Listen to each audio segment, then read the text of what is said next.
వాక్య పరిచర్యకి వెళ్లే ముందుగా మనం ప్రార్థన చేసుకుని మనం వాక్య పరిచర్యకి వెళ్దాం. ప్రార్థించుకుందాం. ప్రేమ కలిగిన మా తండ్రి, పరిశుద్ధుడు అయిన మా దేవ తండ్రి, ఈ సమయమందు పాటల ద్వారా మిమ్మల్ని గణపరుచున్నామని నమ్ముచు ఉన్నాం. తిరిగి మీ యొక్క అమూల్యమైన మాటలను మేము వినబోతూ ఉండగా వినగలిగిన చెవులను, గ్రహించగలిగే హృదయాన్ని మా అందరికి దయచేయమని ప్రాధాయపడుచున్నాం. తండ్రి, మీ యొక్క మాటలు బోధించడానికి నేను నిలబడి ఉంటుండగా తగిన జ్ఞానమును, వాక్శక్తిని నాకు నువ్వు దయచేయమని, ఈ యొక్క వాక్య పరిచర్య అంతటిలో మీ సన్నిధిని తోడుగా ఉంచి నడిపించమని ఈ ప్రార్థన మీ ప్రియకుమారుడు మా ప్రభువైన క్రీస్తు నామములో ప్రార్థించి వేడుకొనుచున్నాం మా పరమ తండ్రి, ఆమేన్. ప్రియమైన వారలారా, దేవుని యొక్క ఉద్దేశాలు మనం నేర్చుకోవడానికి లేక తండ్రి అయిన దేవుణ్ణి మనం ఆరాధించడానికి దేవుడు మనకి గొప్ప అవకాశాన్ని దయచేస్తున్నాడు. ఎందుకంటే గడిచిన వారం అంతట్లో అనేక మంది ఈ లోకాన్ని విడిచి వెళ్ళిపోయి ఉన్నారు.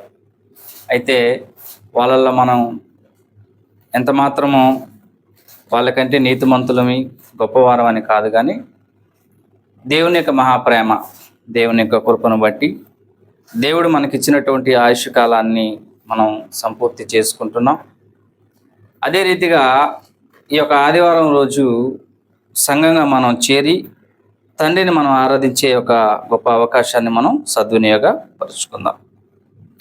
దేవుడు మనకిచ్చినటువంటి గ్రంథంలో కొన్ని విషయాలను మనం ఆలోచన చేద్దాం.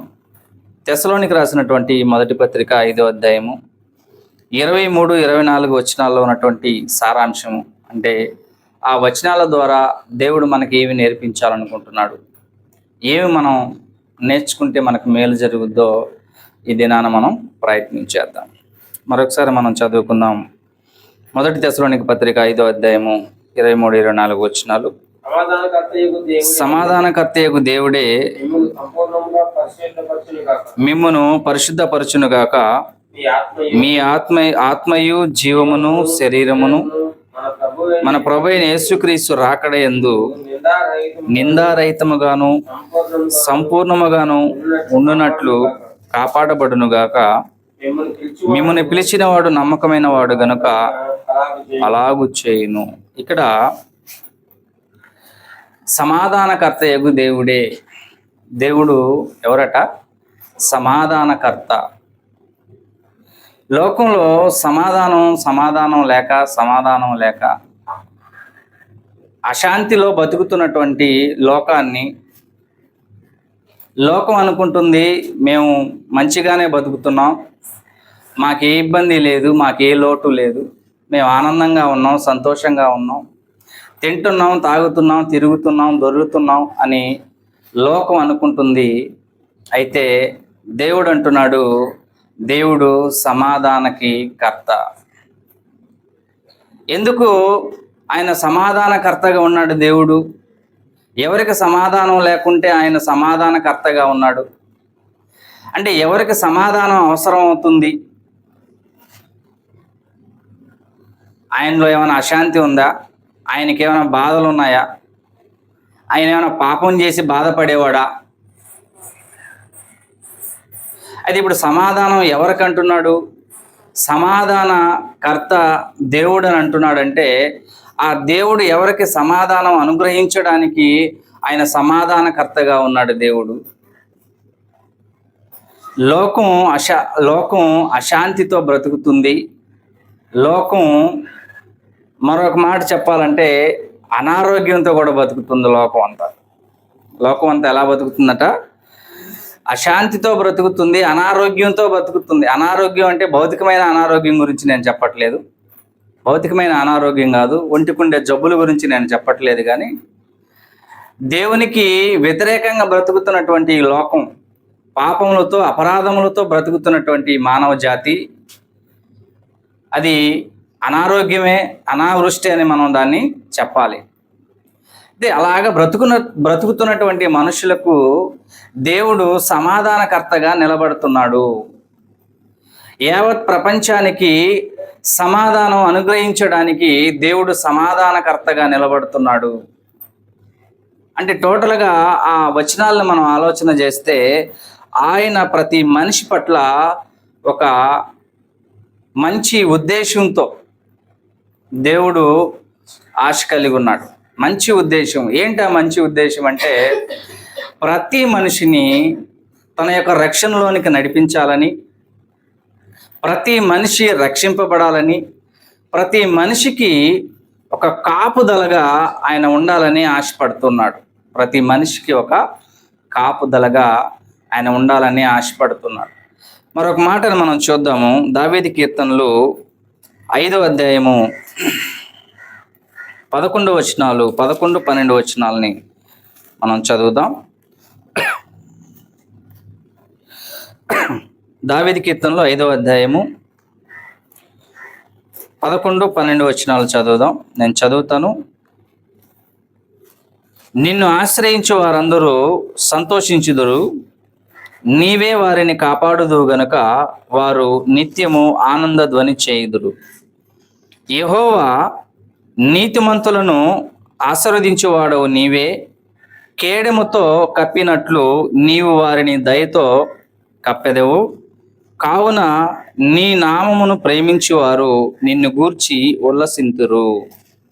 ఇక్కడ ఒక మాట దాగి ఉందండి, దాని గురించి మనం ఆలోచన చేస్తాం. నీతిమంతులను ఆశీర్వదించే దేవుడు, నీవు కేడెముతో కప్పినట్లు నీవు వారిని దయతో కప్పెదవు. కేడెము అనేటువంటి మాట. అందుకే ఈరోజు మన పాఠం పేరు దేవుని రక్షణ కవచము. మనం నేర్చుకుపోయేటువంటి పాఠము దేవుని రక్షణ కవచము. కేడెము అనగా రక్షణ కవచం అని అర్థం అండి. కేడెము అంటే కవచము అని అర్థం. కవచం అంటే ఎవరు ధరించుకుంటారు, ఎక్కడ ధరించుకుంటారు? యుద్ధానికి వెళ్ళే సైనికులు తన దేహానికి కవచాన్ని ధరించుకుంటారు. ఎందుకు కవచాన్ని ధరించుకుంటారు యుద్ధానికి వెళ్ళే సైనికులు అంటే, వారికి ఆయుధాలు తన దేహానికి తగలకుండా, కత్తులు కానీ, ఈటెలు కానీ, బరిసెలు కానీ, బాణాలు కానీ, ఇవి వారి యొక్క దేహాన్ని నాశనం చేయకుండా రక్షణ కొరకు రక్షణ కవచముగా కేడెమును ధరించుకుంటారు. కేడెము అంటే కవచము అని అర్థం. కేడెము అంటే కవచము, అంటే దేహానికి ధరించుకునేది కవచము అని అంటారు. యుద్ధానికి వెళ్ళేటువంటి సైనికులు వాళ్ళకు ఉన్నటువంటి ఆయుధాలు ఏంటంటే, కాళ్ళకి జోళ్ళు ఉంటాయి, తలకి శిరస్రాణం ఉంటుంది, అలాగే చేతిలో కత్తి ఉంటుంది, ఇంకొక చేతిలో డాల్ ఉంటుంది, నడుముకు తోలు దట్టి కట్టుకుంటారు, తర్వాత కవచము ధరించుకుంటారు దాని మీద. ఇన్ని ఆయుధాలని ధరించుకొని వాళ్ళు సైనికుడు యుద్ధానికి వెళ్తాడు. ఇక్కడ మనకు చెప్తున్నటువంటి ఒకే ఒక మాట, కేడెముతో కప్పునట్లు నీవు వారిని దయతో కప్పెదవు. ఇప్పుడు కేడెము, దయ అంటున్నాడు. ఒకటి శరీర సంబంధమైన రక్షణకి కేడెమును ఉపయోగిస్తారు. రెండవది దేవుడు అంటున్నాడు, ఆత్మ సంబంధమైనటువంటి రక్షణను గురించి దేవుడు దయతో మనల్ని కప్పుతాను అంటున్నాడు. ఇక్కడ కాసేపు మనం భూ సంబంధమైనటువంటి కేడెము గురించి మనం ఆలోచన చేద్దాం. భూ సంబంధమైన కేడెము దేంతో చేయబడుతుంది? ఈ కవచము, సైనికుడు ధరించుకునేటువంటి ఆ కవచము దేనితో చేయబడుతుంది అంటే ఇనుముతో, ఇత్తడితో చేయబడుతుంది. ఇనుముతో లేక ఇత్తడితో చేయబడుతుంది. ఇప్పుడు ఇనుముతో, ఇత్తడితో చేయబడేటువంటి కవచాన్ని ఒక సైనికుడు తన యొక్క రక్షణగా కవచాన్ని ధరించి యుద్ధంలోనికి వెళ్తాడు.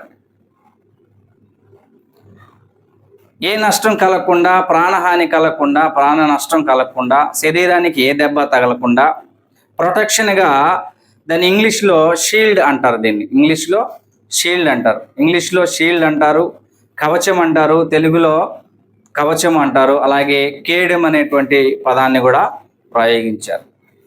ఈ కవచాన్ని ఈ యొక్క సైనికులు ధరించుకోవడంలో, ఇప్పుడు బుల్లెట్ ప్రూఫ్ సూట్స్ అంటారు కదా, ఇప్పుడు పోలీసు వాళ్ళు వాడతారనమాట.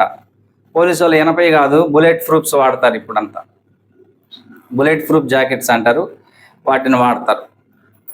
ఎందుకంటే బుల్లెట్ వచ్చి వాళ్ళకి తగిలినా కూడా అది కింద పడిపోతుంది తప్ప శరీరంలోనికి వెళ్ళదు. అయితే ఆ కాలంలో సైనికులు అలాగే ఉన్నారు. సైనికులు కూడా యుద్ధానికి వెళ్ళేటప్పుడు వాళ్ళు కూడా కవచాన్ని ధరించుకున్నారు. ఈ కవచం ఏంటంటే ఇనుముతోనో లేకపోతే ఇత్తడితోనో చేసేటువంటి కవచము. మనం ఆలోచన చేద్దాం, ఒకవేళ మన శరీర రక్షణ కొరకు ఇనుముతో ఇత్తడితో చేయబడినటువంటి కవచము ఫెయిల్ అయిపోయేటువంటి పరిస్థితి ఉంటుంది. ఉంటుందా? ఉండదా? ఫెయిల్ అయిపోయేటువంటి పరిస్థితి ఉంటుంది. మరొకటి ఏంటంటే కవచము ధరించినా కూడా ప్రాణహాని జరుగుతుందా లేదా? ఖచ్చితంగా జరుగుతుంది. యుద్ధంలో అనేక మంది చచ్చిపోయారంటే చచ్చిపోయిన వాళ్ళకి కవచాలు ఉండవా? ఉంటాయి. ఉన్నా కూడా ఎందుకు చనిపోయారు? నీవు కవచము ధరించుకున్నా సరే నువ్వు ఖచ్చితంగా ప్రాణం పోవాలంటే ఖచ్చితంగా ఏం జరుగుద్ది? అక్కడ ప్రాణహాని అనేది జరుగుతుంది. ఇప్పుడు కవచాన్ని ధరించుకున్నా కూడా మనిషికి ప్రాణహాని కలుగుతుంది, లేకపోతే కవచము కూడా ఫెయిల్ అయిపోయేటువంటి పరిస్థితి ఉంటుందండి. కవచము ధరించుకున్నా మనకి మరణం సంభవిస్తుంది, కవచము ధరించుకున్నా మనకి బాణం వచ్చి గుచ్చుకుంటుంది, కవచము ధరించుకున్నా కత్తి వచ్చి మనకి తగులుతుంది. అయితే భూ సంబంధమైనటువంటి కవచాన్ని ధరించుకున్నటువంటి వారికి ఒకవేళ రక్షణ లేకపోవచ్చు, కానీ దేవుని యొక్క కవచము ధరించుకున్నటువంటి వానికి మాత్రం ఖచ్చితంగా రక్షణ అనేది ఉంటుందండి. భూ సంబంధమైన కవచము ఏ ఇనుముతోనో ఇత్తడితోనో తయారు చేసుకుంటాం, తగిలించుకుంటాం, యుద్ధానికి వెళ్తాం, బతికుంటే తిరిగి వస్తాం, లేకపోతే అక్కడే పోతాం. కానీ ఇక్కడ దేవుడు మనకి కవచం ఇస్తానంటున్నాడు. ఆ కవచం ఏంటో ఒకసారి మనం ఆలోచన చేద్దాం. మరొకసారి చదువుకుందాం ఆ మాట. కీర్తన 5వ అధ్యాయము 12వ వచనం.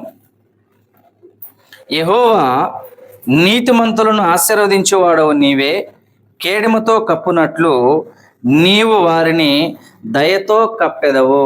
దేంతో కప్పుతాడట? దయ.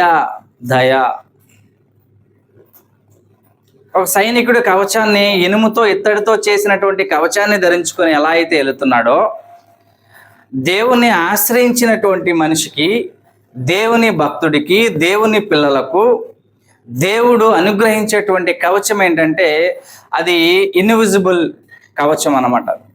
అంటే కంటికి కనిపించేటువంటి కవచం కాదది.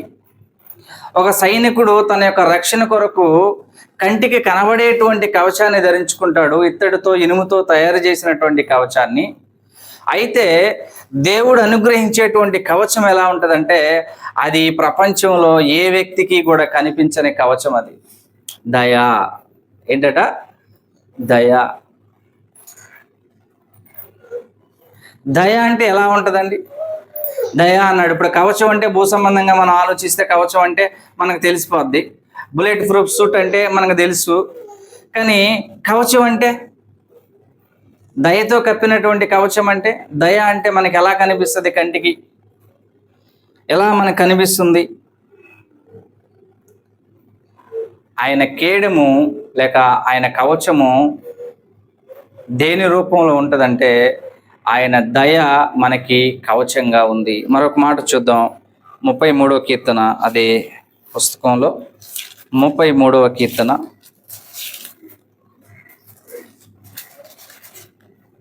21వ వచనం.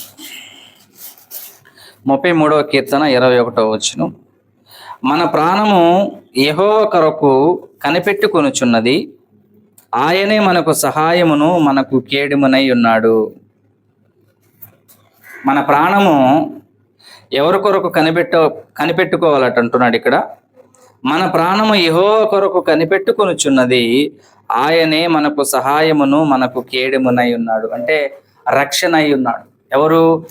దేవుడే మనకు రక్షణ అయి ఉన్నాడు అనేటువంటి విషయాన్ని దావీదు గారు సంపూర్ణంగా ఎరిగిన వాడై 18వ అధ్యాయం కూడా చూద్దాం. ఆ మాటను కూడా మనం ఒకసారి చూద్దాం, కేడెం అనే దాని గురించి. 18వ అధ్యాయము 35వ వచనం.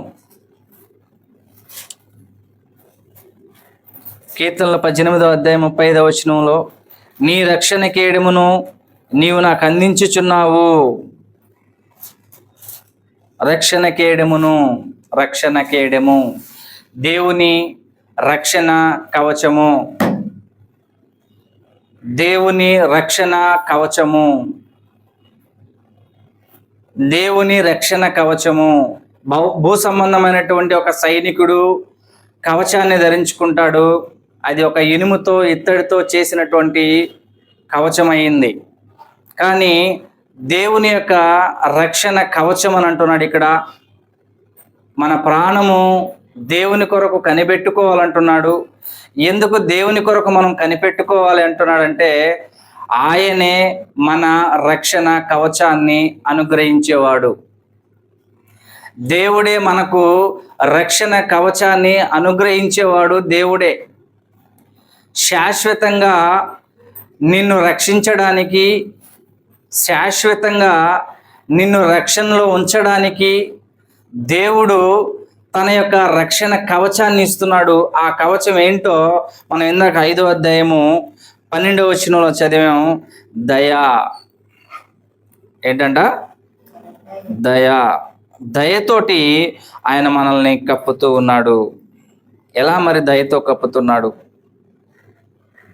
ఎలా మనల్ని దయతో కప్పుతున్నాడు? ఒకసారి మనం ఒక భక్తుడి గురించి మనం ఆలోచన చేద్దాం. దేవుని యొక్క రక్షణ కవచము ఒక మనిషి మీద ఎలాగ పనిచేస్తుందో మనం ఒకసారి ఆలోచన చేద్దాం. గ్రంథంలో నుంచే దాన్ని మనం ఆలోచన చేద్దాం. ఒక మనిషికి దేవుని యొక్క రక్షణ కవచము ఎలా పనిచేస్తుంది? భౌతికమైనటువంటి కవచం అయితే మనకు కనిపిస్తుంది, కానీ ఆత్మ సంబంధమైనటువంటి కవచము మనకి కనిపించదు. కానీ మనం ఒకసారి ఈ గ్రంథంలోనే మనం చూద్దాం. ఆ భక్తుడు మోషే గారి గురించి మనం ఆలోచన చేద్దాం కాసేపు. మోషే గారి కాలంలో ఏం జరిగిందంటే, దేవుడు 430 సంవత్సరాల కాలం ఇశ్రాయేలు ప్రజలు బానిసలుగా ఐగుప్తు దేశంలో బతుకుతున్నారు. ఎన్ని వందల సంవత్సరాలంట? 430 సంవత్సరాలుగా అబ్రహాము సంతానమైనటువంటి ఇశ్రాయేలీయుల ప్రజలు ఐగుప్తు దేశంలో బానిసలుగా బ్రతుకుతున్నటువంటి కాలంలో వారి యొక్క వేదన, కష్టాన్ని పరలోకమందున్నటువంటి దేవుడు విని ఆయన ఏం చేశాడంటే, అబ్రహాం గారికి వాగ్దానం చేసినటువంటి వాగ్దానాన్ని జ్ఞాపకం చేసుకొని శ్రమలలో ఇబ్బందులు పడుతున్నటువంటి ఇశ్రాయేలు ప్రజల్ని స్వాతంత్రం అనుగ్రహించడానికి, ఐగుప్తు దేశంలో బానిసలుగా ఉన్నటువంటి ప్రజలను స్వాతంత్రం అనుగ్రహించి మంచి దేశంలోనికి నడిపించడానికి దేవుడు ఆలోచన చేస్తున్నాడు. అది ముందుగానే ఆలోచన చేశాడు ఆయన. అయితే సమయం రానే వచ్చినప్పుడు ఈ సుమారుగా ఒక 30 లక్షల మంది పైనే ఉంటారు యాకోబు సంతానం అంతా. అన్ని లక్షల మంది ప్రజలను ఆ ప్రాంతం నుంచి కనాను దేశంలోనికి నడిపించాలంటే ఒక నాయకుడు అవసరం. ఎవరట? ఒక నాయకుడు అవసరం. ఆ నాయకుడు ఎవరు అని అన్నప్పుడు దేవుడు ఆలోచన చేసి మోషే గారిని పుట్టించడం జరిగిందండి. ఎవరు పుట్టారట? మోషే గారు పుట్టారు. మోషే గారు పుట్టినప్పుడు సాతానుడు ఏం చేశాడంటే, సాతానుడు ఒక ప్రయోగం చేశాడు. సాతానుడు ఏం ప్రయోగం చేశాడంటే, ఇశ్రాయేలు ప్రజల్ని రక్షించడానికి దేవుడు సంకల్పించినటువంటి సంకల్పాన్ని పాడు చేయాలనుకుంటున్నాడు. ఏంటి ఆ పాడు చేయడం అంటే, మోషేని పసిబిడ్డగా ఉన్నప్పుడే చంపేయాలనుకున్నాడు సాతానుడు. మోషే గారు పసిబిడ్డగా ఉన్నప్పుడే సాతానుడు ఏమనుకున్నాడంటే, చంపేయాలని ఆలోచన కలిగింది సాతానుడికి. ఆ సాతానుడు ఏం చేశాడంటే, ఐగుప్తు దేశాన్ని పరిపాలిస్తున్నటువంటి ఫరో చెవులో లేకపోతే ఫరో హృదయంలో ఒక చెడు విత్తనం వేశాడంట. ఏంటి ఆ చెడు విత్తనం అంటే, ఇశ్రాయేల్ ప్రజలందరూ ఎక్కువ మంది అయిపోతున్నారు, ఐగుప్తు దేశ ప్రజలు చాలా తగ్గిపోయే పరిస్థితి ఉంది, పైపెచ్చు ఇశ్రాయేల్ ప్రజలు చాలా జ్ఞానవంతులు, బలవంతులు, వాళ్ళ సంతానం ఇంకా అభివృద్ధి చెందితే వాళ్ళు మనకు వ్యతిరేకస్తులై మనతో యుద్ధం చేసి ఈ దేశం మొత్తాన్ని వాళ్ళే ఆక్రమించుకొని మరలా మనల్ని వాళ్ళ బానిసలుగా చేసుకుంటారేమో. కాబట్టి నువ్వేం చేస్తావంటే ఇశ్రాయేలు ప్రజలందరిలో పురుషుల్ని చంపేయి, మగపిల్ల వాళ్ళందరినీ చంపేయమని చెప్పి ఒక చెడు ఆలోచన సాతానుడు ఫరో హృదయంలో వేస్తాడని. అప్పుడు ఫరో ఏం చేస్తాడంటే తన యొక్క మనుషులందరినీ పిలిపించి ఒక మాట చెప్తాడు. ఏంటి ఆ మాట అంటే, ఇశ్రాయేలు ప్రజల్లో ఇది మొదలుకొని పుట్టబోయే మగపిల్లలు చంపేయమని చెప్పి మంత్రసానులకి ఆజ్ఞ ఇస్తాడు ఫరో. నేను చెప్పేది అర్థమవుతుందా మీకు? ఫరో ఏం చేస్తాడంటే తన యొక్క మంత్రసాలను అందరిని పిలిపించి, ఆ దేశంలో ఉన్నటువంటి మంత్రసాలను పిలిపించి, మీరు ఇశ్రాయేలు స్త్రీలకి పురుడు పోయడానికి వెళ్ళేటప్పుడు మగపిల్లవాడు కనబడితే అక్కడే చంపేయండి, ఆడపిల్లలు కనబడితే బతకనివ్వండి అనే ఆజ్ఞ ఇస్తాడు. ఇప్పుడు ఏం జరిగిందంటే ఈ మంత్రసానులు వెళ్తున్నారు. వీళ్ళు వెళ్ళేసరికి ఆ హెబ్రీ స్త్రీలు ముందుగానే పిల్లలుగానే వేస్తున్నారు. ఎందుకంటే 2-3 దిక్కుల కొన్ని నష్టం జరిగింది. మగ పిల్లల్ని వీళ్ళు పురుడు పోసి చంపేయడం అనేది జరిగినప్పుడు వీళ్ళు పసిగట్టి ఈ ఇశ్రాయేలు స్త్రీలు ఏం చేశారంటే ఈ మంత్రసానులు వచ్చి మన బిడ్డల్ని చంపేస్తున్నారు మగబిడ్డ అయితే అని చెప్పి వీళ్ళు ఏం చేశారంటే, వీళ్ళు మంచి సురుగ్గత్తులు అనమాట. ఈ హెబ్రీ స్త్రీలు వీళ్ళు ఏం చేశారంటే ఆ మంత్రసానులు రాకముందే పిల్లల్ని కనేస్తున్నారు, ఇంట్లో పిల్లల్ని కనేస్తున్నారు.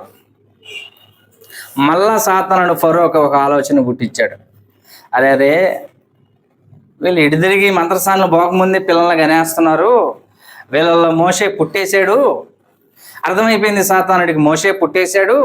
ఇప్పుడు మోషేని ఏం చేయాలి? చంపేయాలి. అప్పుడు మళ్ళా సాతానుడు ఫరోకి ఏమని సలహా ఇచ్చాడంటే, హృదయంలో 2 సంవత్సరాల లోపు ఉన్నటువంటి ఇశ్రాయేలు ప్రజల పసిబిడ్డలందరూ మగపిల్లలందరినీ చంపేయమని ఆజ్ఞ ఇస్తాడు. ఆ కాలంలో పురిటి బిడ్డ కాడి నుంచి 2 సంవత్సరాల వయసున్న లోపు మగపిల్లలందరినీ చంపేయమని ఆ రాజు ఆజ్ఞ ఇచ్చినప్పుడు ఈ సైనికులు వెళ్ళి ఆ చిన్న బిడ్డలందరినీ చంపేస్తున్నప్పుడు ఈ మోషే తల్లి ఏం చేస్తుందంటే, తెలిసిపోయింది కదా మోషే తల్లికి మగపిల్లల్ని చంపేస్తున్నారని. పాపం 3 నెలలు కాపాడద్ది మోషే తల్లి. 3 నెలలు నిండేసరికి ఇక ఆ బిడ్డ పెద్దంగా అరవడం ఏడవడం జరుగుద్ది కదా, ఇంకా దాపెట్టలేకపోతుంది. ఇక దేవుడి మీద భారం వేసి ఏం జరుగుద్దంటే, ఒక జమ్ము పెట్టి తయారు చేసి మోషే తల్లి మోషేని జమ్ము పెట్టిలో పండేసి చక్కగా ఒక నైలు నదిలో వదిలేస్తుంది. నైలు నదిలో వదిలేసినప్పుడు అక్క మిరియాము ఒడ్డున పోతూ ఉంటుంది. ఈ బిడ్డను ఎవరైనా తీసుకుంటారా లేకపోతే ఏమైపోతాడా అని చూస్తూ ఉంటుంది. చివరికి ఏ రాజు అయితే ఈ శాసనాన్ని రాశాడో, మగపిల్లలందరినీ చంపే శాసనాన్ని రాశాడో, ఆ రాజు యొక్క కుమార్తె, భర్త చనిపోయినటువంటి కుమార్తెకి ఈ బిడ్డ దొరుకుతాడు. అంటే సాతానుడు వేసే ప్రతి ఎత్తుగడకి పై ఎత్తుగడ ఎవరు వేస్తున్నారు? ఇక్కడ దేవుడు వేస్తున్నాడు. మోషేని సంపాదని సాతానుడు ప్రయత్నం చేస్తుంటే దానికి మించినటువంటి ప్లాను ఎవరు వేస్తున్నారట? దేవుడు వేస్తున్నాడు. దానికి మించినటువంటి ప్లాను దేవుడు వేస్తున్నాడు. మరి దేవునికి తెలియనిదే ఉందండి? దేవునికి అసాధ్యమైనది ఏమైనా ఉందా? ఇప్పుడు మోషే గారి పట్ల దేవుని యొక్క దయ కవచము ఎలా పనిచేస్తుంది? దేవుని యొక్క దయ కవచం ఎలా పనిచేస్తుంది? ఆయన దయ మనుషుల పట్ల కవచంగా ఉందని అంటున్నాడు. మరి మోషే గారి పట్ల ఎలా పనిచేస్తుందో మనం ఈ సమాచారాన్ని వింటూ ఉన్నప్పుడు మనకు అర్థమైపోతుంది. 2 సంవత్సరాల వయసున్న పిల్లలందరినీ చంపేస్తుంటే అక్కడ దేవుడు కాపాడా? దేవుడు కాపాడుతూ వచ్చాడు. ఇక 3 నెలలు దాపెట్టలేనటువంటి తల్లి చేతులు ఎత్తేసి జమ్ము పెట్టిలో పండేసి నైలు నదిలో విడిచేసినప్పుడు అక్కడ కూడా దేవుడు కాపాడా? దేవుడు కాపాడా? ఏందో తీసుకోమ్మా, ఎందుకు ఏడుస్తున్నాడు? తీసుకో, పైకి తీసుకో, బయటికన్నా తీసుకెళ్ళు, చల్లగాలికి. నిద్ర వస్తుందేమో. ప్రేమైన దేవుని పిల్లలారా, దేవుని యొక్క దయ ఒక కవచంగా ఎలా ఆవరించిందో మోషేకి. 2 సంవత్సరాల లోపున్నటువంటి పిల్లలందరినీ ఫరో చంపిస్తుంటే అక్కడ కాపాడా? అక్కడ కాపాడాడండి. ఇక 3 నెలలు దాటిపోయింది, దాపెట్టలేని తల్లి జమ్ము పెట్టిలో పెట్టి నైలు నదిలో విడిచిపెట్టేస్తే నైలు నదిలో ఏవి తినకుండా దేవుడు కాపాడా? కాపాడాడు. మరొక పాయింట్ ఏంటంటే, ఏ రాజు అయితే ఈ శాసనాన్ని రాశాడో ఆ రాజు ఇంట్లోనే ఈ కుమారుణ్ణి పెంచడానికి దేవుడు ప్లాన్ చేశాడు. అదే దేవుని యొక్క దయ అంటే. దేవుని దయ ఇవాళ మనుషులకి అర్థం కావట్లేదు. దేవుని యొక్క దయ మనుషుల పట్ల ఒక కవచంగా, ఒక సెక్యూరిటీ పర్పస్గా, ఎంత రక్షణ కవచంగా పనిచేస్తుందో ఇవాళ మనిషి గుర్తించలేకపోతున్నాడు. అందుకే మనం గ్రంథంలో ఉన్నటువంటి వారి గురించి మనం ఆలోచన చేస్తున్నామని. ఆ కాలంలో మోషే కాలంలో కలిగినటువంటి భయంకరమైన నష్టంలో మోషేని దేవుడు కాపాడగలిగాడా లేదా? దేవుని యొక్క దయ ఆయన పట్ల కవచంగా ఎలా సెక్యూరిటీగా ఉందో మనం ఆలోచన చేస్తాం. ఏ రాజు అయితే చంపాలనుకున్నాడో ఆ రాజు ఇంట్లోనే పెంచాడు. ఆ రాజులకు ఉండాల్సినటువంటి జ్ఞానము కానీ, బలము కానీ, యుద్ధ నైపుణ్యము కానీ, విద్యను కానీ, వీటన్నిటిని కూడా దేవుడు ఏం చేశాడు? మోషేకి అభ్యసింపజేశాడు. 40 సంవత్సరాలు రాజుల గృహంలో మోషేని దేవుడు ఉంచాడు. ఏ రాజు అయితే సంపాలని శాసనం రాశాడో ఆ రాజు ఇంట్లోనే 40 సంవత్సరాల పాటు నివాసం చేసేటట్టుగా మోషేని దేవుడు నిలబెట్టాడు. ఇది కదా దేవుని దయ అంటే.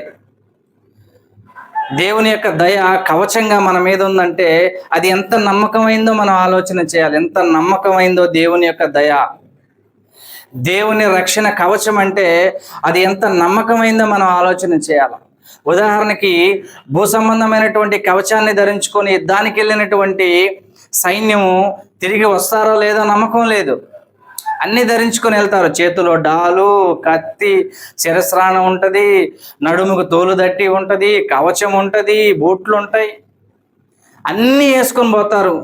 కానీ చచ్చిపోతారు యుద్ధంలో. చచ్చిపోతారా లేదా? చచ్చిపోతారండి యుద్ధంలో, చచ్చిపోతారు. అయితే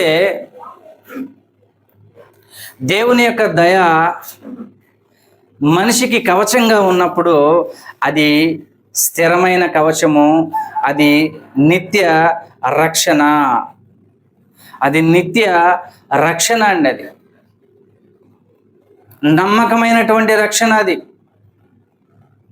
భూ సంబంధమైన కవచాన్ని ధరించుకున్న ప్రాణం పోవచ్చేమో కానీ యుద్ధంలో దేవుని కవచాన్ని, దేవుని రక్షణ కవచాన్ని, లేక దేవుని దయ అనేటువంటి కవచాన్ని పొందినటువంటి మనిషి మాత్రం సురక్షితంగా ఈ భూమి మీదను పరలోకంలోనూ జీవించగలడండి.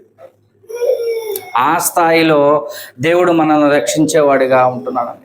మోషేని దేవుడు అన్ని విధాలుగా కాపాడగలిగాడంటే మోషే మీద దేవుని యొక్క దయ కవచంగా ఉంది.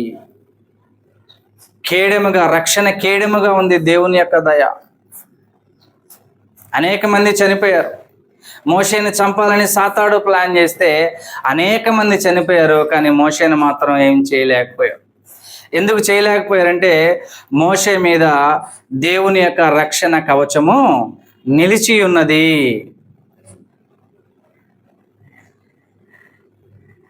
ఆ భాగాలన్నీ మనం ఒకసారి ఆలోచన చేసేటప్పుడు దేవుని దయ ఎంత నిత్యమైన రక్షణ మనం ఆలోచన చేయాలి. ఒక దావీదు కాలంలో దావీదుని గారిని మనం చూసినప్పుడు కానీ, దావీదు గారు కూడా మరి ఎన్ని శ్రమలను ఆయన అనుభవించాడు. ఒకరోజు కుట్ర పన్ని సౌలు ఏం చేస్తాడంటే దావీదు మీదకి ఈట ఇసురుతాడని. సౌలు దావీదు కంటే పెద్దవాడు, వయసులో పెద్దవాడు, బలవంతుడు, యుద్ధ నైపుణ్యం తెలిసినవాడు. దావీదు మీద పగబట్టి తన చేతిలో ఉన్నటువంటి ఆ శూలాన్ని, ఆ బల్లెన్ని విసిరేసినప్పుడు తొట్టిలో తప్పిపోయింది ఆ యొక్క ప్రమాదం. దావీదు గుండెల్లో గుండా దూసుకోపోవలసినటువంటి ఆ బల్లెము వెళ్ళి గోడకు గుచ్చుకున్నాడు. దాన్ని తప్పించింది ఎవరండి? యుద్ధంలో నైపుణ్యం కలిగినటువంటి వాడు, బలవంతుడు, శక్తివంతుడు, అతి దగ్గర సమీపంలోనే ఉండగానే దావీదు మీదకి సౌలు బల్యాన్ని విసిరినప్పుడు మరి దాన్ని తప్పించిన వాడెవరు? దేవుడే దాన్ని తప్పించాడు కనుక ఆ టైంలో ఆ బల్యము దావీదు యొక్క గుండెల్లో గుచ్చుకోకుండా అది పక్కకు వెళ్ళిపోయింది. అంటే దేవుని యొక్క దయ కేడము మనిషి పట్ల అది ఎంత స్థిరమైనదో మనం ఆలోచన చేయాలి. భూ సంబంధమైన కేడము లాంటిది కాదు అది. భూ సంబంధమైన రక్షణ లాంటిది కాదండి అది. భూ సంబంధమైన కేడము లాంటిది కాదు అది. ఇనుముతో ఇత్తడితో చేయబడుతున్నటువంటి ఆ కేడము కాదది. అయితే అలాంటి కేడములు ధరించుకున్న యుద్ధంలో చచ్చిపోతాం. కానీ దేవుని దయ అనే కేడము ధరించుకుంటే ఎటువంటి ఇబ్బంది ఉండదు, ఎటువంటి నష్టం కూడా ఆ మనిషికి కలగదండి. మోషే గారిని ఎన్ని విధాలుగా దేవుడు కాపాడాడు. 40 సంవత్సరాలు ఆ రాజు ఇంట్లో పెంచాడు దేవుడు. ఇంకొక విచిత్రం ఏంటంటే, ఆశ్చర్యకరమైనటువంటి సంగతి ఏంటంటే, రాజు ఇంట్లోకి వెళ్ళి మోషే తల్లే వెళ్ళి పాలు ఇవ్వాల్సినటువంటి పరిస్థితి వచ్చింది. అంటే ఇది ఎంత విచిత్రమో చూడండి. అసలు ఈ మోషే తల్లి రాజింట్లోకి పోయే అవకాశం లేదండి. కిలోమీటర్ దూరంలో ఉండాలి వీళ్ళంతా. రాజింట్లోకి వెళ్ళే పరిస్థితి లేదు, ఆ ప్రాంగణంలోకి వెళ్ళే పరిస్థితి లేదు. అయితే దేవుడు ఎంత ఆశ్చర్యకరుడో చూడండి. మోషే పట్ల దేవునికి ఉన్నటువంటి ఆ ఆశ్చర్యకరమైనటువంటి ప్రేమ మనం చూద్దాం. స్థలాన్ని దూరం చేసాడే కానీ ఒక మంచి ప్రదేశంలో మోషేని దేవుడు ఉంచి తల్లి ప్రేమను దూరం చేయలేదు. చూసావా దేవుడు ఎంత గొప్పవాడండి. యాక్చువల్గా బిడ్డకి తల్లే కదా పాలివ్వాలా. అయితే ఈమె బిడ్డే అని చెప్తే ఆ బిడ్డను ఏం చేస్తారు? చంపేస్తారు. ఈమె బిడ్డని చెప్పకూడదు, కానీ ఈమె పోయి పాలివ్వాలి. అది కదండి ఆశ్చర్యం అంటే. దేవుని యొక్క దయ, దేవుని యొక్క రక్షణ కేయడం అంటే అది కదా. ఫరో కుమార్తె బిడ్డను తీసుకుంది, మోషే అని పేరు పెట్టింది. దేవుడు నాకు అనుగ్రహించిన వరం అనుకుంది, తన ఇంటికి తీసుకుని వెళ్ళింది. ఈ టైంలో మోషే అక్క ఆ ఒడ్డునే పోతా ఉంది కదా. ఈ ఫరో కుమార్తె ఆ బిడ్డను తీసుకున్నప్పుడు ఈ మోషే అక్క ఏం చేస్తుందంటే మిరియాము ఆమె దగ్గరికి వెళ్ళి, అమ్మ ఈ బిడ్డని పెంచుకుంటావంటే, అవును నాకు దేవుడు ఇచ్చిన వరం నేను పెంచుకుంటాను అని అన్నప్పుడు, అప్పుడు ఆ పాప ఏం చేస్తుందంటే, మోషే అక్క మిరియాం ఏం చేస్తుందంటే, మరి ఈ బిడ్డకి పాలు ఇవ్వాలి కదా, పాలు ఎక్కడి నుంచి తెచ్చిస్తావు అని అన్నప్పుడు ఆమె ఆలోచనలో పడిందేమో. వెంటనే సలహా ఇచ్చింది ఈమె మిరియాం అక్క, మీ నాన్నగారు ఇలాంటి శాసనం రాశాడు, ఈ శాసనం వలన అనేక మంది బిడ్డలను పోగొట్టుకున్న తల్లులు చాలామంది ఉన్నారమ్మా. అలాంటి తల్లుల్లో ఏదో ఒక తల్లిని తీసుకొని వస్తాను, ఈ బిడ్డకి పాలు ఇప్పిస్తాను అన్నప్పుడు మరి ఆ ఫరో కుమార్తె ఒప్పుకుంటుంది. సరే సరే ఏదో ఒక తల్లిని తీసుకొని రా, సీక్రెట్గా ఈ బిడ్డకి పాలు ఇప్పించేసి పంపిద్దాం ఉందాం అని వాళ్ళిద్దరూ ఒప్పందం కుదుర్చుకుంటారు. ఈ విషయాన్ని మిరియాం వెళ్ళి తల్లికి చెప్పద్ది. అమ్మ రాజకుమార్తె తమ్ముడిని తీసుకుంది, పెంచుకుంటుందట. అయితే నేను ఆమెకి సలహా ఇచ్చాను, మరి ఇప్పుడు మన తమ్ముడికి నువ్వే పాలు ఇవ్వచ్చమ్మా, రా అని చెప్పి తీసుకొని వెళ్తారు. ఇంకా అప్పుడు నుంచి మోషే తల్లి ఉదయం మధ్యాహ్నం సాయంకాలం వెళ్ళి మోషేకి ఏం చేస్తుందట, పాలిస్తుందట. ఎంత గొప్ప విశేషం చూడండి. అసలు మోషే తల్లి ఆ ప్రాంతంకి వెళ్ళలేనటువంటి పరిస్థితి, దరిదాపుల్లోకి వెళ్ళకూడదు. అయితే ఆ తల్లి మోషేకి పాలు ఇచ్చేట్టుగా దేవుడు దాన్ని ఏర్పాటు చేశాడు. అది దేవుని యొక్క రక్షణ కేయడం అంటే. అది స్థిరమైన రక్షణ అంటే అదండి. స్థిరమైన రక్షణ అంటే అదండి. నమ్మకమైన రక్షణ అది, నమ్మకమైన కేయడం అది. దేవుని యొక్క దయ మనుషులకు నమ్మకమైన రక్షణ అదేనండి. కానీ మనం ఏం చేస్తామంటే ఆ నమ్మకమైన రక్షణని, ఆ దయని మనం పొందలేని స్థితిలో ఉన్నాం ఇవాళ. దేవుడు మన మీద దయ చూపించాలి అంటే ఆ అర్హత, ఆ క్వాలిఫికేషన్ అనేది మొట్టమొదటిగా మనలో ఉండాలి. దేవుని యొక్క దయ, దేవుడు తన యొక్క దయను మన మీద ఉంచాలంటే అది పొందేటువంటి క్వాలిఫికేషన్ మనలో ఉండాలి, అర్హత మనలో ఉండాలి. ఎప్పుడైతే మనం అలాంటి అర్హతను మనం పొంది ఉంటామో అప్పుడు దేవుని యొక్క దయ మనకు కేడంగా నిలబడుతుంది. పాపం యోనా విషయంలో కూడా అదే కదండి జరిగింది. యోనా విషయంలో కూడా ఏం జరిగింది? భయంకరమైన సముద్రం వచ్చింది, సముద్రంలో తుఫాన్ రేగింది. తుఫాన్ రేగినప్పుడు మరి యోనా గారు ఏమంటారంటే, అయ్యా ఈ తుఫాన్ నా వలన వచ్చింది, మీ వలన కాదు, కాబట్టి ఇది నాతోనే పోద్ది, నన్ను ఎత్తి సముద్రంలో పడేయండి అని యోనా గారు అన్నప్పుడు వాళ్ళు ఎత్తి యోనాని సముద్రంలో పడేస్తే దేవుని యొక్క రక్షణ కవచం అక్కడ ఉపయోగపడిందా? దేవుని యొక్క రక్షణ అక్కడ దేవుడు అనుగ్రహించాడా యోనాకి? అనుగ్రహించాడు కదా.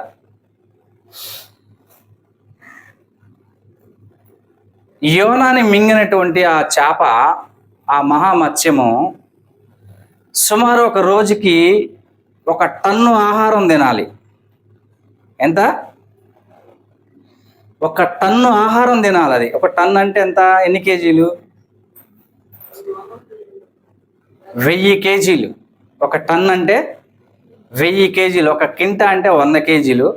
1 టన్ను అంటే 1000 కేజీలు. 1 టన్ను 1000 కేజీల ఆహారం తినాలి.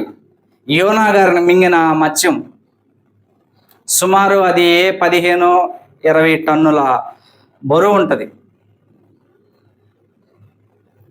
అంత భారీ చేప అది ఒక దినానికి సుమారు 50 నుంచి 100 మైళ్ళ ప్రయాణం చేస్తుందంట సముద్రంలో. ఎన్ని మైళ్ళు అంట? 100 కిలోమీటర్లు కాదు, 100 మైళ్ళు అంటే 150 కిలోమీటర్లు. సముద్రంలో అది 150 కిలోమీటర్ల విస్తీర్ణంలో అది ప్రయాణం చేస్తూ తన యొక్క ఎరను సంపాదించుకోవాలి. అది సుమారు ఒక రోజుకి టన్ను అంటే 1000 కేజీల ఆహారం అది తినాలి. అలాంటి చేప యోనా గారిని మింగితే 3 దినాలు అది ఆహారం తినలేదు. ఏం చేయలేదట? 3 దినాలు అది ఆహారం తినకుండా ఉపవాసం ఉండి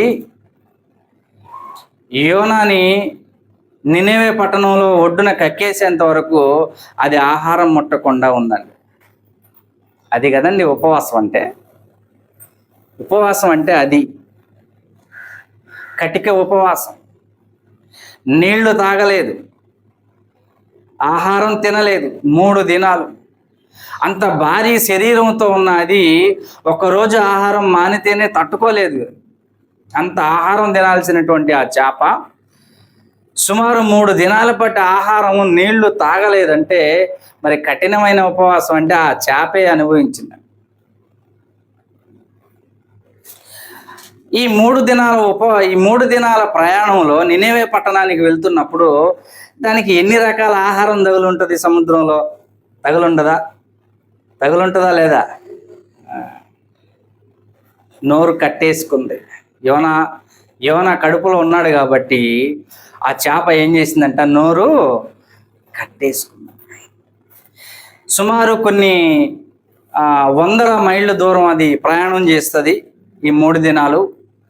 ఈ కొన్ని వందల మైళ్ళ ప్రయాణం చేస్తున్నప్పుడు ఎన్నో రకాలైనటువంటి జీవులు సముద్రంలో దానికి కనపడ్డాయి, అందుబాటులోకి వచ్చాయి. అయితే అది నోరు తెరిచి కొంచెం ఆహారం కూడా అది తీసుకోలేదు. 3 దినాలు కఠినమైన ఉపవాసము యోనాను బట్టి అది ఆ చేప ఉపవాసం ఉన్నదండి. ఈ 3 దినాలు నోరు కట్టేసుకుంది. భయం, దేవుని ఆజ్ఞ అగాధంలో ఉన్నటువంటి చేప గడగడ వణుకుతూ దేవుని యొక్క మాటను ఎలా నెరవేర్చిందో చూడండి. దేవుని యొక్క మాటను ఎలా నెరవేర్చిందో చూడండి, ఒక చేప. కానీ ఈరోజు భూమి మీద ఉన్నటువంటి మనిషి అన్నిటినీ, దేవుడు అనుగ్రహించేటువంటి వాటిని అన్నిటినీ తింటూ తాగుతూ అనుభవిస్తున్నటువంటి మనిషి దేవుని మాటను నెరవేర్చక దుర్మార్గుడై తిరుగుతున్నాడు. ఈరోజు మనం నోరు కట్టేసుకుంటున్నామా? ఇవాళ దేవుని కోసం నోరు కట్టేసుకుంటున్నామా? చేతుల్ని కట్టేసుకుంటున్నావా? కాళ్ళని కట్టేసుకుంటున్నావా? ఒక చేప అండి, చేప 3 దినాలు యోనా తన గర్భంలో ఉన్నాడని ఎరిగినదై 3 దినాలు ఆజ్ఞను అతిక్రమించకుండా అది ఆహారము నీళ్లు తాగకుండా ప్రయాణం చేసింది కదండి.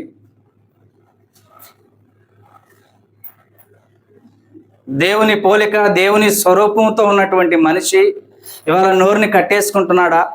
తినకూడదు తింటాడు, తాగకూడదు తాగుతాడు, మాట్లాడకూడదు మాట్లాడతాడు, చేయకూడని పనులు చేస్తాడు, చేయకూడదు పట్టుకుంటాడు, చేయకూడదు ప్రాంతానికి నడుస్తూ వెళ్తాడు. కట్టేసుకుంటున్నాడు మనిషి. దేవుని మాట ప్రకారంగా కట్టేసుకుంటున్నాడు మనిషి. తన నోటిని కట్టుకుంటున్నాడా? తన చేతుల్ని అదుపులో పెట్టుకుంటున్నాడా? తన కాళ్ళని అదుపులో పెట్టుకుంటున్నాడా? కానీ ఒక చేప తన సర్వ శరీరాన్ని సముద్రంలో తన స్వాధీనంలో ఉంచుకుందండి. 3 దినాల పాటు దేవుని యొక్క ఆజ్ఞ మేరకు యోనా తన గర్భంలో ఉన్నాడన్న సంగతి మరిచిపోకుండా ఏ ప్రాంతంలో అయితే యోనాను చేర్చాలో అదే ప్రాంతానికి యోనాను చేర్చేంత వరకు అది పచ్చి మంచినీళ్ళు కూడా తాగలేదండి. తాగకూడదు, అది నీళ్లు తాగకూడదు, ఆహారం తినకూడదు. ఎందుకో తెలుసా? అది నీళ్లు తాగినా ఆహారం తిన్నా లోపల డైజెషన్ వ్యవస్థ పనిచేయాలి. డైజెషన్ వ్యవస్థ పనిచేస్తే లోపల ఉన్న యోనా ఆహారం అయిపోతాడు. మొట్టమొదటిగా చేపకి ఏమైపోతాడు? ఈయన అవుతాడు ముందు ఆహారంగా. ఇప్పుడు యోనాని ఎలాగైతే మింగిందో అలాగే క్షేమంగా ఇప్పుడు యోనాని మళ్ళా చేప ఏం చేయాలా?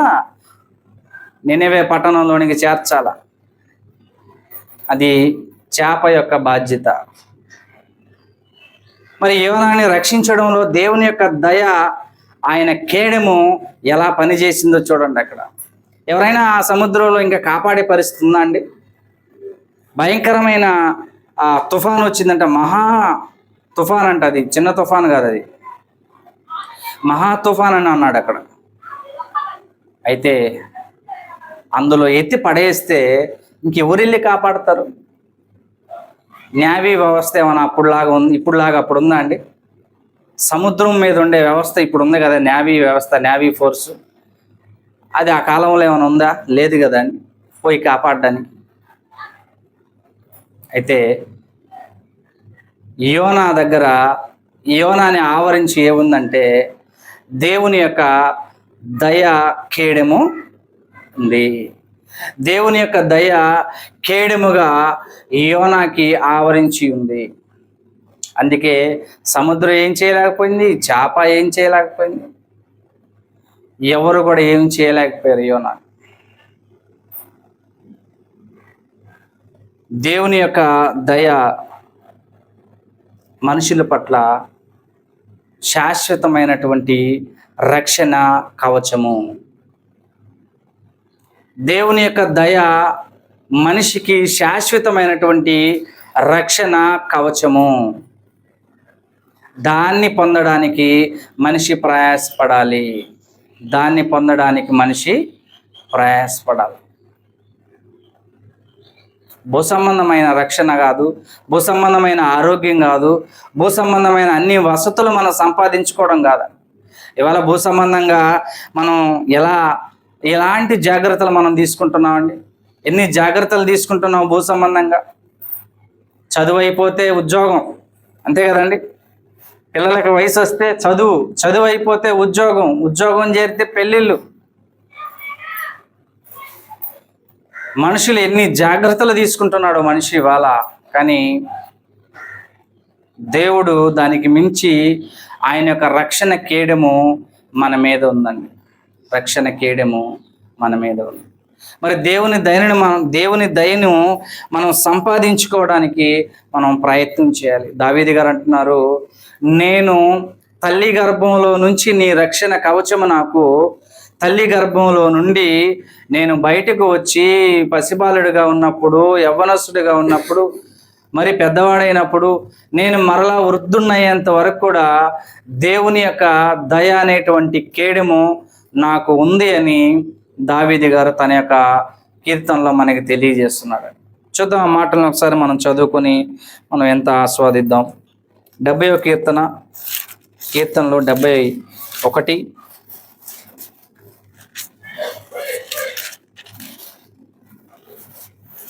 71వ కీర్తన 5వ వచనం నుంచి మనం చదువుదాం. 70వ కీర్తన 5వ వచనం. నా ప్రభువా యెహోవా, నా నిరీక్షణాస్పదము నీవే, బాల్యము నుండి నా ఆశ్రయము నీవే. గర్భవాసినైనది మొదలుకొని నీవే నాకు ప్రాపకుడవై ఉంటివి. తల్లి గర్భము నుండి నన్ను ఉద్భవింపజేసిన వాడవు నీవే. నిన్ను గూర్చి నేను నిత్యము స్తుతిగానము చేయుదును. నేను అనేకులకు వింతగా ఉన్నాను, అయినను నాకు బలమైన ఆశ్రయము నీవే.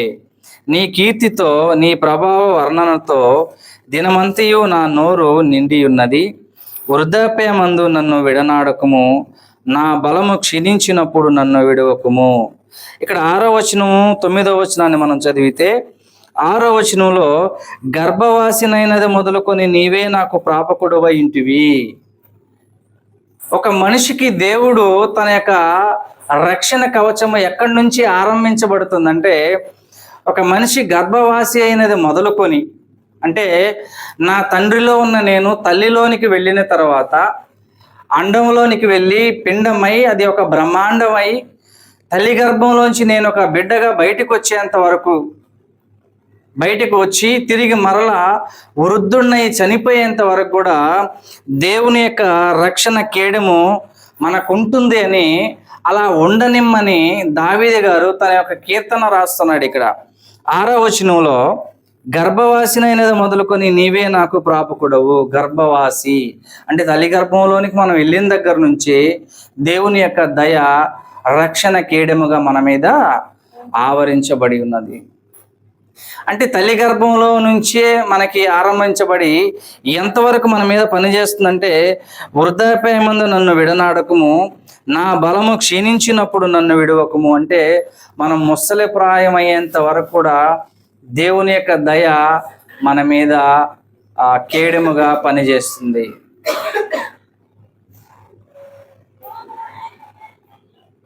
ఎంతమందికి ఈ సంగతులు అర్థమవుతున్నాయో నాకైతే తెలియదు, కానీ భూ సంబంధమైన కేడము ధరించుకున్నవాడు మరణిస్తాడు.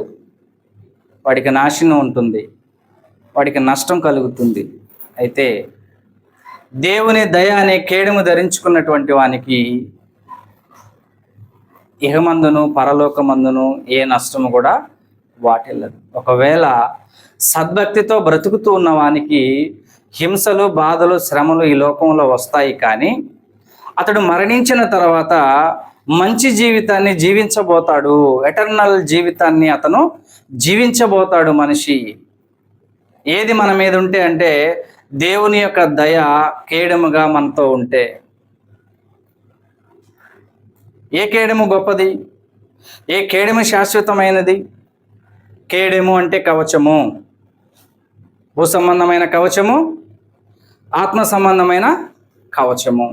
భూ సంబంధమైన కవచం ధరించుకుంటే యుద్ధానికి పోయినా యుద్ధంలో చచ్చిపోవచ్చు, కానీ ఆత్మ సంబంధమైన దేవుని దయ అనే కవచం మన మీద ఉంటే, ఆ కవచము మనకు రక్షణ, మనతోనే ఉంటుంది. అది నిత్యమైన రక్షణగా ఉంటుంది. ఎందుకంటే దేవుడు నిత్యుడు గనుక నిత్యము నివాసం ఉండేటువంటి ఆ దేవుడు తన యొక్క రక్షణ కవచాన్ని మనకు నిత్యం అనుగ్రహిస్తాడు కదా.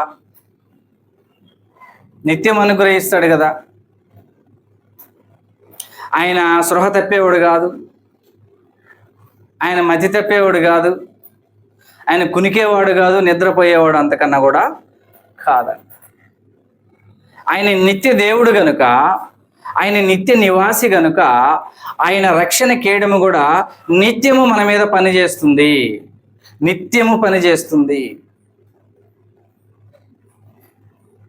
పొగలంతా పనిచేసి రాత్రిపూట పని చేయకుండా పోయేది కాదు దేవుని యొక్క రక్షణ కేడము.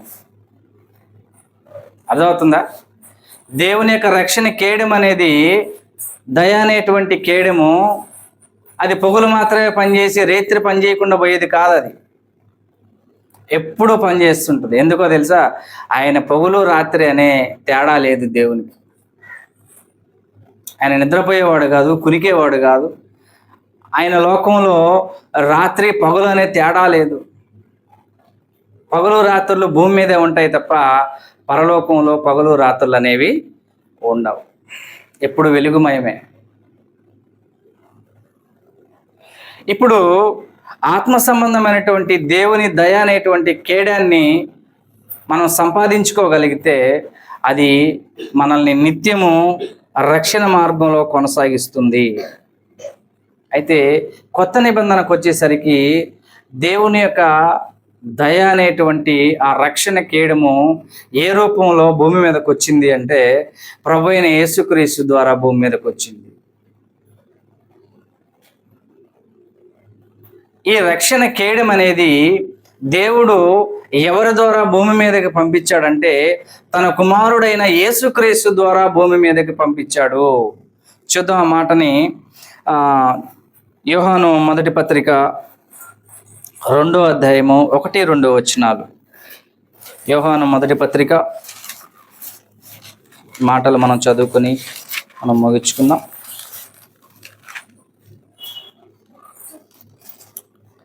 యోహాను రాసిన మొదటి పత్రిక 2వ అధ్యాయము 1-2 వచనాలు మనం చదువుకుందాం. నా చిన్నపిల్లలారా, మీరు పాపము చేయకుండుటకై ఈ సంగతులను మీకు రాయిచున్నాను.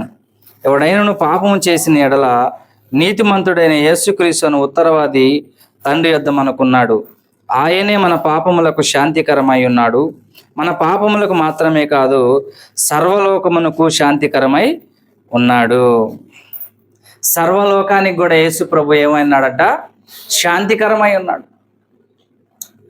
యావత్ ప్రపంచ మానవ జాతికి పాప పరిహారము నిమిత్తము తన కుమారుడైన క్రీస్తుని లోకానికి పంపించి పాప పరిహారార్థ బలిని క్రీస్తునే అర్పించాడు. దేవుడు సిలువలో క్రీస్తునే గొర్రెపిల్లగా అర్పించేశాడు. ప్రపంచ మానవుల యొక్క పాప పరిహార్థం కొరకు క్రీస్తు యొక్క బలిని దేవుడే ఇచ్చేశాడు. ఇది నిత్యమైన రక్షణ కేడము. దేవుని యొక్క నిత్యమైన రక్షణ కేడము మనుషుల మీద. ఎవరైతే క్రీస్తుని అంగీకరిస్తారో, ఎవరైతే క్రీస్తుని దేవుని కుమారుడు అని అంగీకరిస్తారో, ఎవరైతే క్రీస్తుని నా ప్రభు అని హృదయంలో విశ్వసిస్తారో, ఎవరైతే క్రీస్తు దేవుని కుమారుడని విశ్వసిస్తారో, మరొకటి నా రక్షకుడని ఎవరైతే అంగీకరిస్తారో వారికి దేవుని యొక్క నిత్య రక్షణ కేడము క్రీస్తు ద్వారా దేవుడు అనుగ్రహించాడు. సర్వలోకానికి యేసు ప్రభు ఏమై ఉన్నాడట? శాంతికరమై ఉన్నాడు. సర్వలోకానికట, ఒక క్రైస్తవులకే కాదు యేసు ప్రభు శాంతికరమైన వాడు. సర్వలోకానికి, యావత్ ప్రపంచ మానవులకి దేవుడు యేసు ప్రభు శాంతికరమై ఉన్నాడు. పాపముల నిమిత్తము శాంతికరమై ఉన్నాడు. నా పాపాన్ని నేను తీసివేసుకోలేను, నా పాపాన్ని నాలో నుంచి నేను కడిగి వేసుకోలేను. అయితే నా పాపాన్ని నా హృదయంలో నుంచి కడిగి వేయాలంటే అది యేసుక్రీస్తు యొక్క రక్తం ద్వారానే సాధ్యమైంది. అందుకే సర్వలోకానికి యేసు ప్రభు శాంతికరంగా ఈ లోకానికి పంపించడం జరిగిందండి దేవుడు. ఇది నిత్యమైన రక్షణ కేడెముగా ఉంది ప్రతి మనిషి. చూద్దాం మరొక మాట కూడా, 4వ అధ్యాయం 10వ వచనం, అదే పత్రిక, యోహాను మొదటి పత్రిక 4వ అధ్యాయము 10వ వచనం, అలాగే 14వ వచనం. 10వ వచనాన్ని మనం చదువుదాం.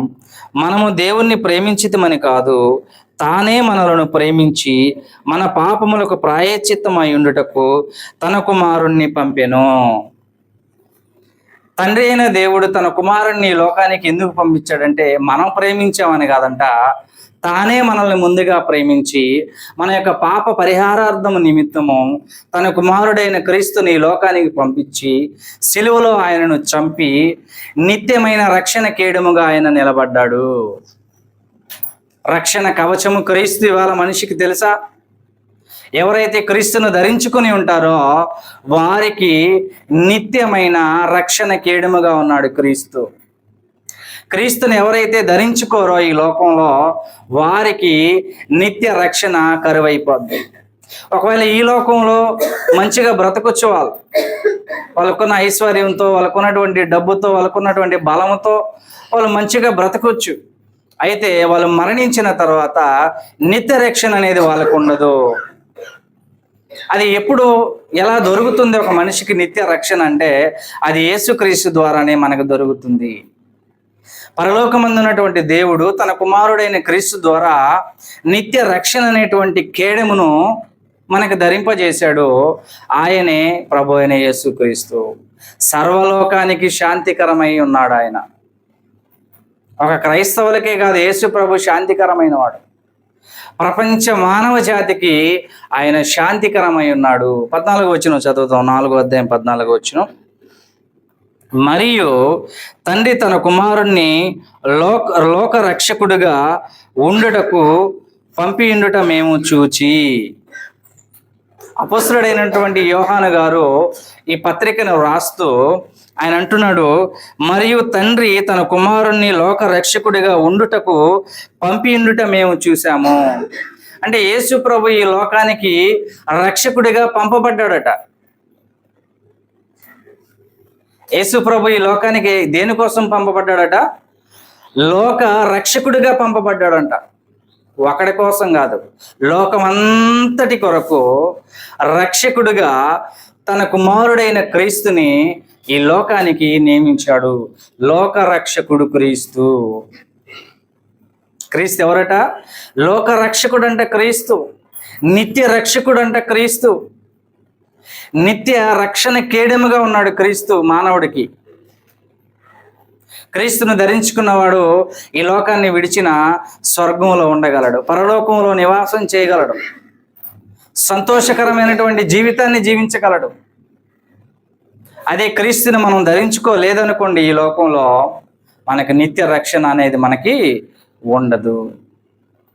కనుక ప్రియమైన దేవుని వరలరా, దేవుని యొక్క కేడెము కవచము శాశ్వతమైనది.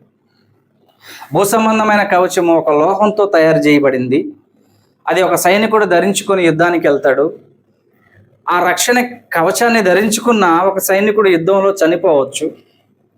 కానీ దేవుని యొక్క దయ అనేటువంటి కవచాన్ని ధరించుకున్నటువంటి మనిషికి ఏ యొక్క నష్టం అనేది జరగదు. దేవుని దయ మానవులకు నిత్య రక్షణ కేడెము.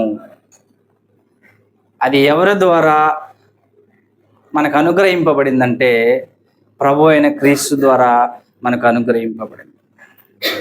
కాబట్టి ప్రపంచ మానవ జాతికి క్రీస్తు శాంతికరమై ఉన్నాడు, రక్షకుడుగా ఉన్నాడు, రక్షణ కవచముగా ఉన్నాడు. ఆయనను మనం పొందాలి, ఆయనను మనం ధరించుకోవాలి. అది దేవుడు తన యొక్క దయ ద్వారా యేసుక్రీస్తుని లోకానికి పంపించాడు. లేకపోతే మనం మన పాపముల చేత, అపరాధముల చేత ఈ భూమి మీద మనం చచ్చి తిన్నగా నరకానికే చేరుకునే వాళ్ళమి. అయితే దేవుడు తన యొక్క దయ ద్వారా తన కుమారుడైన క్రీస్తుని ఈ లోకానికి పంపించి ఆయనను సిలువలో చంపి చావాల్సినటువంటి మనల్ని అందరినీ ఆయన బతికించాడు. ఇది నిత్య రక్షణ కేడెము. దేవుడు తన యొక్క దయ ద్వారా మనకు అనుగ్రహించినటువంటి వరమయ్యింది. కనుక లోక సంబంధమైనటువంటి కేడెము, దేవుని సంబంధమైనటువంటి కేడెమును గురించి మనం ఆలోచన చేశాము. నిత్య రక్షణ, దేవుని యొక్క రక్షణ కేడెమును మనం అందరము ధరించుకోవాలి. అయితే దేవుని యొక్క దయ మన మీద ఉందో లేదో మనం చూసుకోవాలండి. ఫర్ ఇన్ఫర్మేషన్,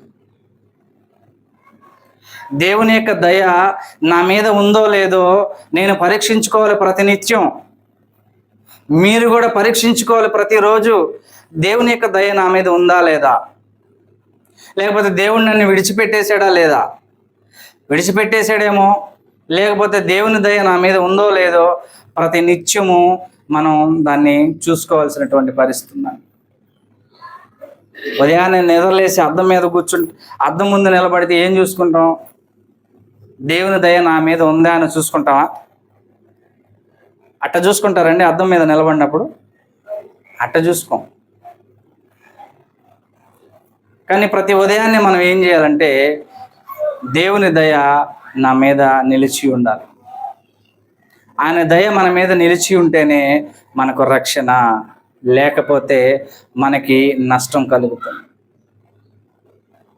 అప్పుడు దాని గురించి మనం ఆలోచన చేస్తూ మనం మన యొక్క విశ్వాస జీవితాన్ని ముందుకి తీసుకొని వెళ్ళాలి. ఇంతవరకు ఈ మాటలు విన్నందుకు ప్రభువైన క్రీస్తు నామములో వందనాలు తెలియజేసుకుంటూ నేను ముగిస్తున్నాను. అందరికీ వందనాలు.